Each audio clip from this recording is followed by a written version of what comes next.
झारखंड में 25 दिनों के बाद छात्रों का आंदोलन खत्म हो चुका है। यानी जो जेपीएससी जेएसएससी परीक्षाओं को रद्द करने की मांग को लेकर जो आंदोलन चल रहा था, वो बुधवार को छात्रों के ऐलान के बाद, इस ऐलान के बाद खत्म हो गया है। जो 2 महीने के बाद हम फिर से समीक्षा करेंगे जो सरकार हमारी मांगों को पूरा कर रही है। यानी आज का दिन जो है वो काफ़ी महत्वपूर्ण है। क्या-क्या चीज़ें घटनाक्रम आज तेज़ी से झारखंड की राजधानी रांची में बदलेंगी, वो हम आपको अपने सहयोगी रोहित से बताएँगे। सबसे पहले जो एक बड़ी खबर ये है, जो हाल ही में जो एमएमडीआर विधेयक या जो अब कानून बन चुका है राष्ट्रपति का अनुमोदन के बाद, उसको लेकर के आज जेएमएम की एक बड़ी बैठक होने वाली है। इसके अलावा क्या महत्वपूर्ण घटनाक्रम है, रोहित?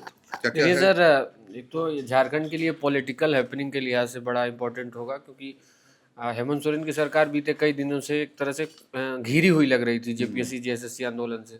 लेकिन अब एक संसद में बिल पास होता है जो राष्ट्रपति के मंजूरी के बाद कानून बन जाता है, जिसका जिक्र आपने किया। खनिज संशोधन विधेयक भी बोल रहे हैं उसको लोग।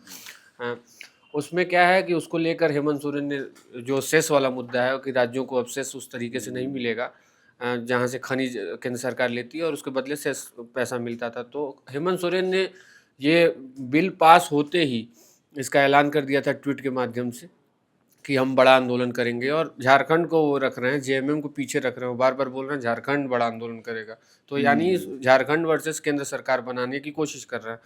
उनके लिए इसमें फ़ायदा भी है कि ये जो आंदोलन अगर इसको बड़ा बनाते हैं, इसी को लेकर आज जेएमएम की मीटिंग है। तो एक ये अपडेट ये भी है। दूसरा, आज आजसू के जो मुखिया हैं सुदेश महतो, महतो आजसू, अनजाना नाम तो है नहीं झारखंड की राजनीति में, तो उसका जो है वो प्रेस कॉन्फ्रेंस करने वाले हैं।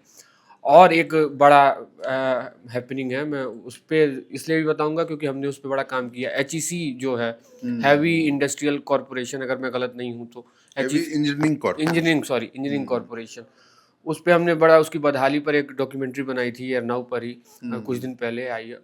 आज ये खबर आई है कि आज जो है केंद्रीय टीम एचईसी का निरीक्षण करने वाली है, उसकी बदहाली को अपनी आंखों से देखेगी और मतलब क्या उसमें सुधार हो सकता है, उसको बेहतर बनाने के लिए क्या किया जा सकता है, वो इंस्पेक्शन होने वाला है। ये हमारे लिए इसलिए और ज़्यादा ज़रूरी खबर है क्योंकि हमारी डॉक्यूमेंट्री तमाम लोगों तक, तमाम जिम्मेदारों तक भी पहुंची।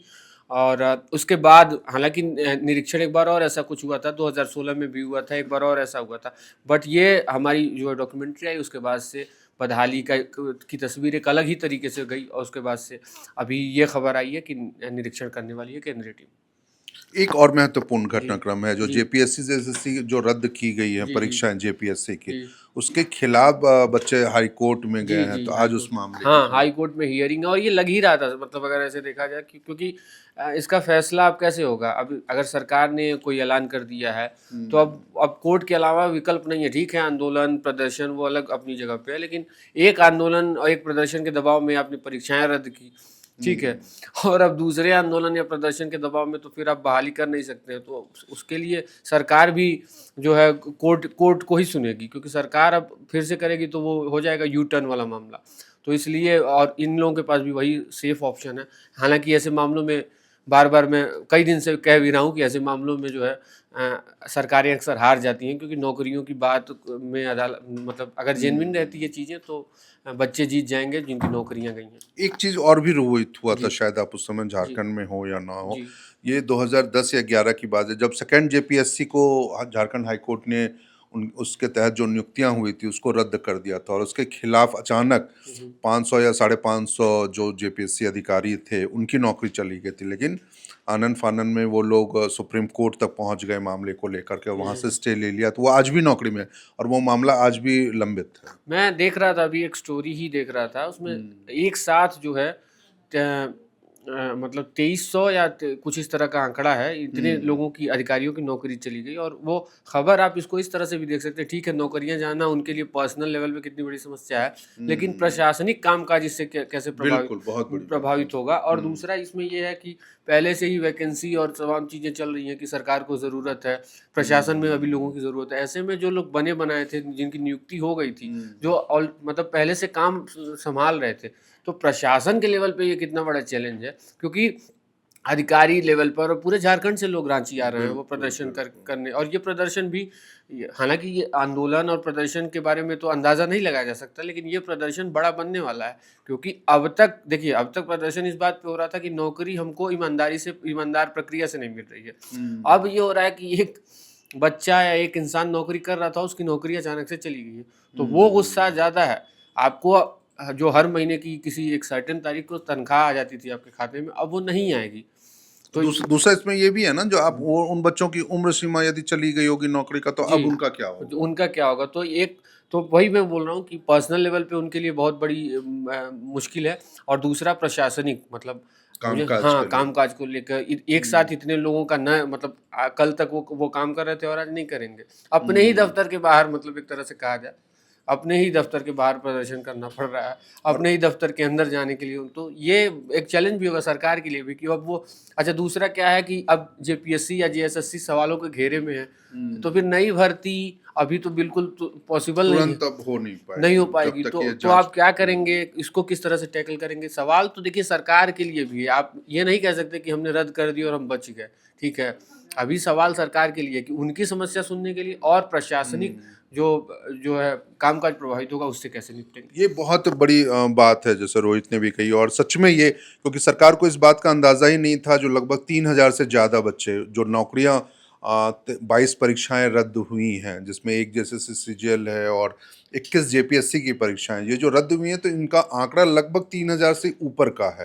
यानी एक झटके में यदि 3000 अफसर या 3000 कर्मी मुख्यधारा जो सरकार के कार्यपालिका की है उससे बाहर आ जाते हैं, तो क्या कुछ परेशानियां हो सकती है।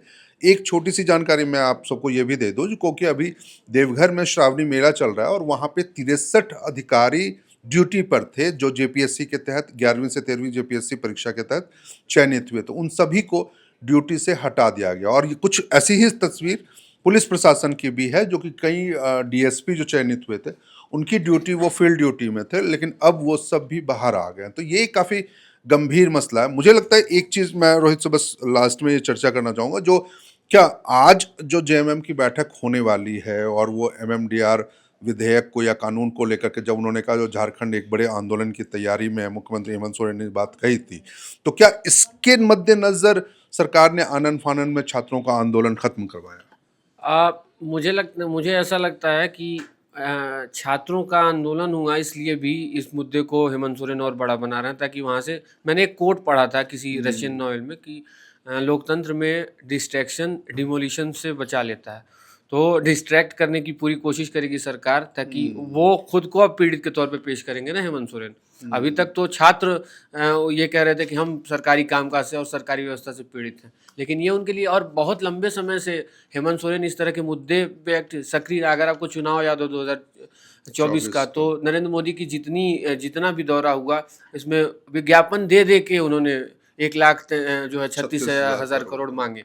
तो उनका ये शुरू से रहा है, और उनकी स्टाइल ऑफ पॉलिटिक्स भी यही है कि सेंटर वर्सेस झारखंड, इस तरह से तो इसको मुझे ऐसा लगता है कि मतलब इस वजह से भी ये मुद्दा और उठाने की कोशिश करेंगे, ताकि ये जो छीछालेदर हुई है, छीछालेदर ही कहेंगे, इससे ध्यान हट सके। चलिए, एक बहुत बड़ी बात है और बहुत बड़ा खबर यह भी है इस पूरे घटनाक्रम में, जो इस मामले को लेकर के, खासकर जो एमएमडीआर विधेयक या जो कानून अब बन चुका है, उसको लेकर के झारखंड मुक्ति मोर्चा या फिर राज्य सरकार ने या मुख्यमंत्री हेमंत सोरेन ने ये बातें बिल्कुल नहीं कही हैं अब तक, कि उनकी तरफ से ऐसा कोई बयान नहीं है जो वो इस कानून के खिलाफ, जो कानून अब बन चुका है, इसके खिलाफ सुप्रीम कोर्ट जाएंगे और इसे रद्द करने की मांग करेंगे। क्योंकि जिस तरीके से झारखंड में 22 परीक्षाओं को रद्द कर दिया गया, बच्चे सड़कों पर है आंदोलन की तैयारी में, और इसके खिलाफ यदि बच्चे जिनको बाहर किया गया वो हाईकोर्ट जा सकते हैं, तो क्या केंद्र सरकार के इस नए कानून के खिलाफ झारखंड मुक्ति मोर्चा सुप्रीम कोर्ट नहीं जा सकती?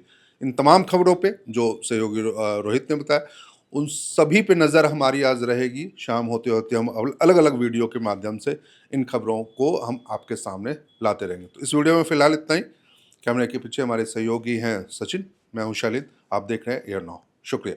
FRP pressure vessels are made using fiber reinforced plastic, a powerful combination of high strength glass fibers and corrosion resistant resin. At Duraplast, we manufacture these vessels using advanced filament winding technology. Layer by layer, resin-coated glass fibers are precisely wound over a rotating mold, creating a structure that is lightweight, high strength, and built to handle pressure. The result? Superior corrosion resistance, longer lifespan, lower maintenance costs for industries that demand performance without compromise. For customized FRP pressure vessel solutions,